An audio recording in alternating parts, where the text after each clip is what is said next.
The Good News according to Matthew, the 28th chapter.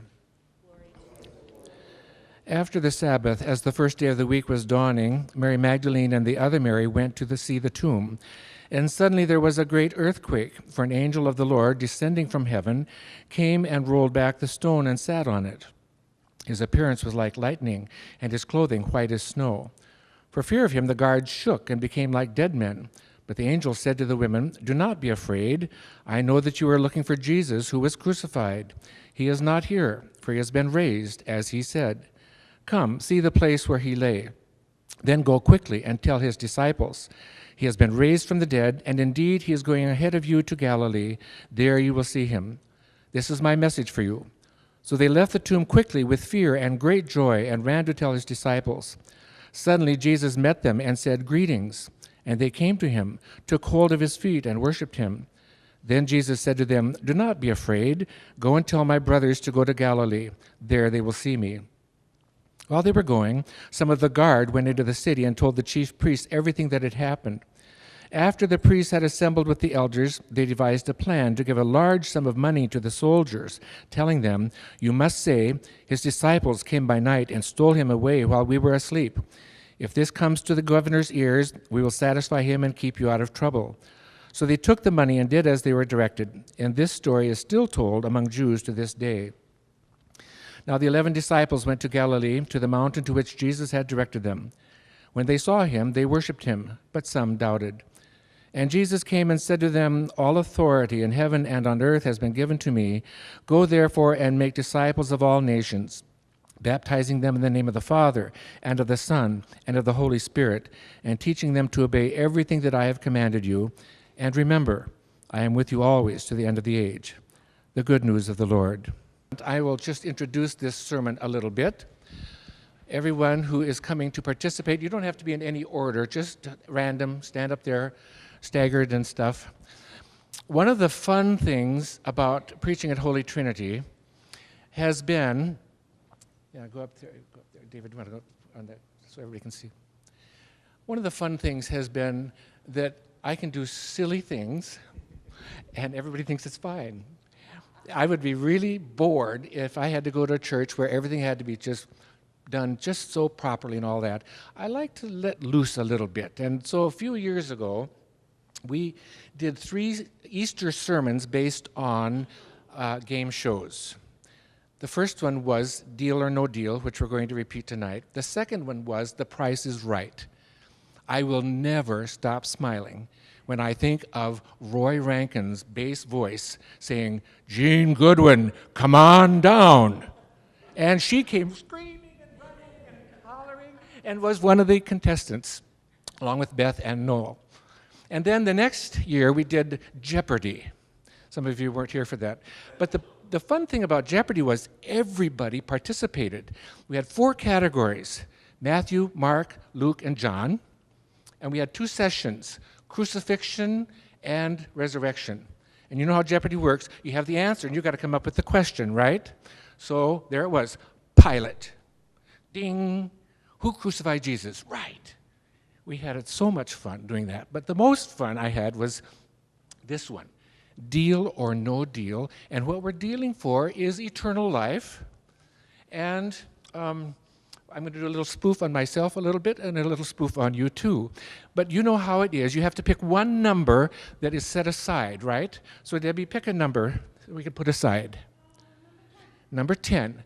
Pam, why don't you just stand over by the grand piano? We'll get back to you later then. So you know how this works. I call on somebody to pick a number, and we're dealing for eternal life with the number that you pick. And once you've picked your number and you're done, you can take your number and go sit down, okay? Cheryl, pick a number for us. Number 1. And number 1 says, dealing for eternal life by doing almost 400 funerals. And I have. Now, I certainly don't think I should have had to just go do those without getting any points, right? I mean, I went overboard. It wasn't my job, but I did it. And so I think that by doing 400 funerals, I should have a deal. What do you think? Is it a deal or no deal that I should have it for doing 400 funerals? No deal. Good. All right. Thank you. Jim, pick a number. 17. Where is we have 17? Oh, Matthew has it. He's going to handle 2. Here it is. By keeping the golden rule. Now, this is going to test your theology a little bit, you see. By keeping the golden rule. Now, you know me. I don't like any rules, even a good rule. The golden rule says, do unto others as you would have them do unto you. And if you do that, do you think that's going to save you? Are you going to have eternal life? Deal or no deal? No deal. Sorry. Okay. Debbie, again. Number 8. Okay. Oh, by being a missionary. 15 years in the heart of Africa, suffering. Did I get any points for that? I mean, Connie and I were out there in the heat and with the bugs and with the disease. And I think of all things, a missionary should get eternal life for just being a missionary. So what do you think? Deal or no deal? No deal. So, Connie said deal. Oh. Joan, pick a number. 14. Number 14. Here we go. For eternal life. By being a regular usher. Wally, what do you think? Is that enough to give you some points that you are going to have eternal life because you're here every Saturday night picking up the offering and all that? You think? No deal. Sorry. All right. Marilyn, pick a number for us. 13. The unlucky number. Okay, 13 it is. By cooking for Soup Kitchen. That's over and above the call of duty, don't you think? To come every month and cook meals for 40, 50, 60, 70 people. I mean, really, the Soup Kitchen people should get some kind of a reward. Would you say that's a deal or a no deal? No deal. That's the way it goes. Okay, let's see. Dorothy, what number would you like? Number 3. Okay, we have number 3. Whoops. Oh, by serving on church council. We have a few council members here today. Do any of you know, have you ever served on a church council? It's not always the most fun, I can tell you that. Right, council members? Although we do eat well, and we have a good time, and we have a few laughs. So do you think that council members have a special in with God? Deal or no deal? No deal. I think we're getting a picture here. Council members don't get a break either. Okay. Barb, pick a number. 7. All right, that's Jan Page. It's 7, and it's going to be by being a supply preacher when the pastor is gone. Roy. He says that's a deal to be the supply preacher when I'm vacationing in Door County.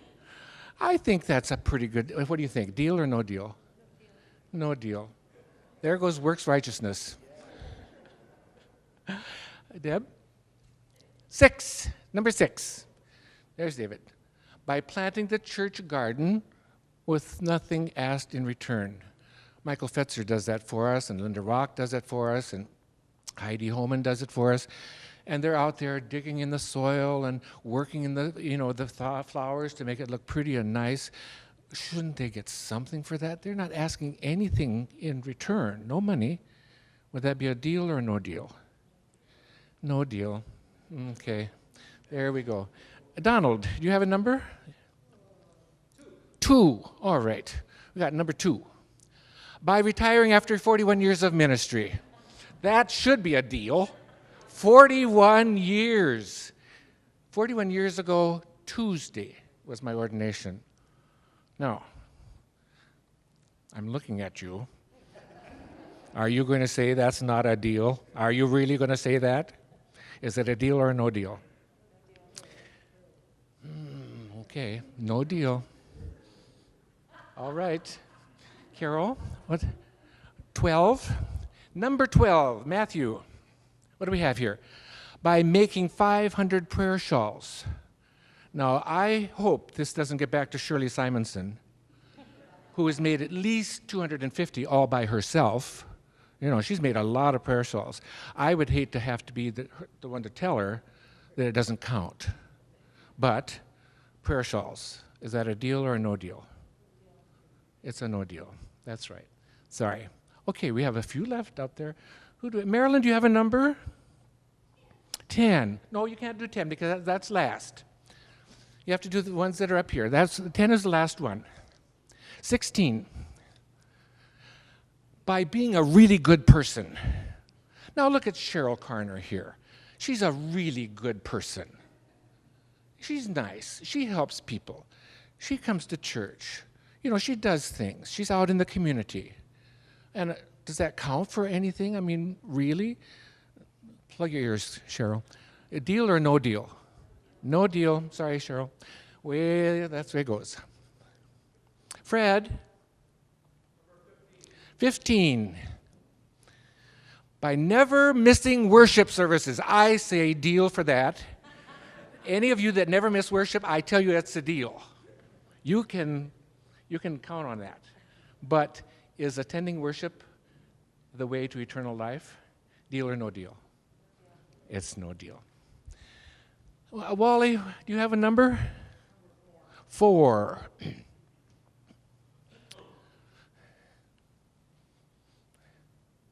By giving more money than the tithe requires.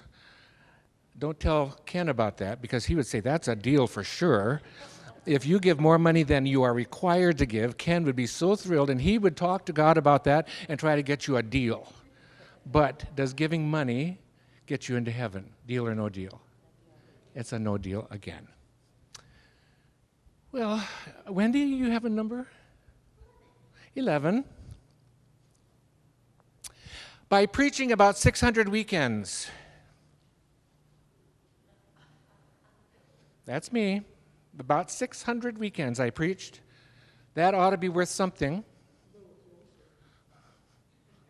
What is that? A little closer? You think I should go more than 600? Is that what you're saying?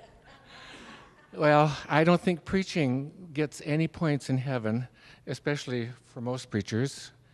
So that's no deal. We just have those 2 left. Heather, you could pick a number. We'll do 5. By never getting angry. Now, you know, when you come to that 4-way stop sign and someone butts in front of you and you don't get angry, that's worth something, you know. When someone does not yield the right of way to you and you don't get upset and say something you shouldn't say, that's pretty good because you're tempted though, right? And when you give in to temptation, that's a failure. But if you don't give in to it, then isn't that something good? I wonder if by never getting angry, if that's a deal or a no deal. What do you think? No deal. We have just 1 left. By quilting 2 times every month.